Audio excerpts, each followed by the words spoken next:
Perry Mason on HBO. Season 2 premiered this past Monday, and the star Matthew Rhys is here on the program. And I just love the idea of taking Perry Mason and kind of turning it into an LA Confidential, a Chinatown type vibe to this show. Yeah. Is that how it was pitched to you originally? Absolutely. You know, when they said we're going to take it back to, you know, as I said, when the books were, he had a rougher edge, I think, in the books. Yes. He tended to go around town beating people up, and was not Raymond Burr, is what you're saying. No, exactly. Yes. Exactly. The reimagination he was not going to be your father's, you know, Perry Mason, right? Which he wasn't.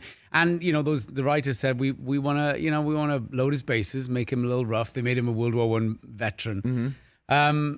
So yeah, they kind of, you know, they gave him this incredible backstory. So we saw the origin story of how he became the lawyer in season 1, which just adds to the kind of richness, the layer of it. But there was only supposed to be a season 1, right? There was, yeah. We were meant to do a one and done, but the public spoke. No, you know, I think that's cool. Yes, no, it really is. It's everything you ever dream of. Is that HBO went, you know, the reaction's been great, and how do you feel about a second? So I gladly put on the fedora again. So when it was done, you thought it was done when it was done? Yeah, we did. No, that was it. As we rolled into COVID, I just thought that was the end of Mason for me. Right. And it did well. So did you rewatch any of the old Perry Masons? You're just like, that is so far afield of what we're going to do, it doesn't even matter. It is, and I've in the past I've done parts that have been originated by other actors, and I have watched them, and to my detriment, because I know I have this weird thing where I know somewhere subconsciously or unconsciously I will mimic or regurgitate, or in some way, you know, it'll come out. So when that happens now, I just leave the source, the originators alone. Yes. And try and, you know, start from scratch and, you know, bring it up organically. Matthew Rhys here on the Rich Eisen Show. And for our radio audience, I mean, folks who know you and watch Perry Mason, seeing on the Roku channel, they know it's you. On the radio, they might be, this sounds nothing like Perry Mason. So how do you do such an incredible American accent, Matthew?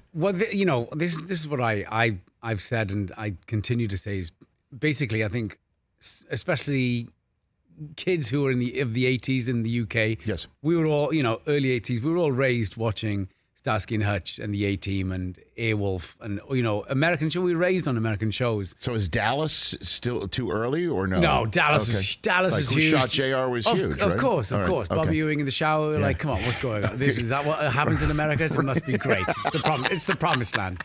Patrick Duffy emerges unscathed. Okay. Yes. So it is not too early then. No, Very good. no. Okay. No. So right. you know, we would be in our backyards pretending to be, you know, Starsky and Hutch, not you know, trying to act out Downton Abbey. That's what we did. We tried to impersonate Americans from an early age.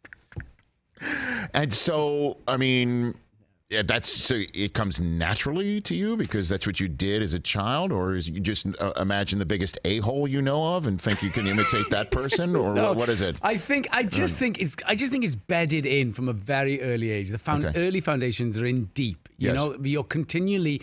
I was listening to that sound, and you know, when you're out playing cowboys and Indians, you're trying to sound as realistic as possible. And then obviously in drama school, you know, they hammer it in pretty hard. And then I did a production of, talking of shows that have had an originator, I did a production of The Graduate in the West End with Kathleen Turner as my Mrs. Robinson. Oh my goodness. Where I knew I had to kind of nail an American accent. So I really put a lot of time in on that one. So you Dustin Hoffman'd it up? Is that what you're saying? Or you didn't watch it because you didn't want to imitate? No, that's what I did. So I went straight, you know, I'd watched The Graduate, obviously. Yes. And then I went back and I watched it and I could feel myself taking lines and just, you know, dusting them. So I don't do that again. But Hoffman actually, he came to a matinee. And of you performing in The Graduate? Yes. Oh my God. I know. And that you know, one of the things I wanted to say to the theatre manager at the time is, why did you tell me he was in? Who would do that? Right. And also, it was my introduction to this thing that happens. It happens in Broadway, it happens in the West End in London, where if a very famous person is doing a play, other famous people will come to see them and come around backstage to see them, regardless of whether they know them or not. Right. So after the first few, like I would say that Kathleen Turner was very kind to me. She's always like, come and meet, whomever was, James Michael Douglas. Michael Douglas came, James Coburn, Tom Hanks, and some of the times I go, do you know James Coburn? She goes, no, but he just came to say hello. This is what happens. So anyway, this had been happening. We'd all been invited. You'd get the knock on the door, and her dresser would be there saying, Miss Turner would like to invite you to a glass of champagne, which means there's a famous person in. And I would go, who is it? And she would say, so we hear Hoffman is in, and I'm like, oh my God, I'm going to meet Dustin Hoffman. He's going to come round, right? Never came backstage. Get out of here. No. So how do you take that? Devastated. Absolutely devastated. It's never quite been the same for me since. Oh my God. Yeah. Because that's where you want the champagne call. Of course. You want Hoffman to go, well, you just want that paternal nod. We're just looking for our father's approbation at all time, and for him to go, well done. Yeah, you nailed it. Didn't get it. Plastics. Yeah. Nothing. No. Okay. Zippo. Catch the Rich Eisen Show every single day on the Roku channel, 12 to 3 Eastern, for free.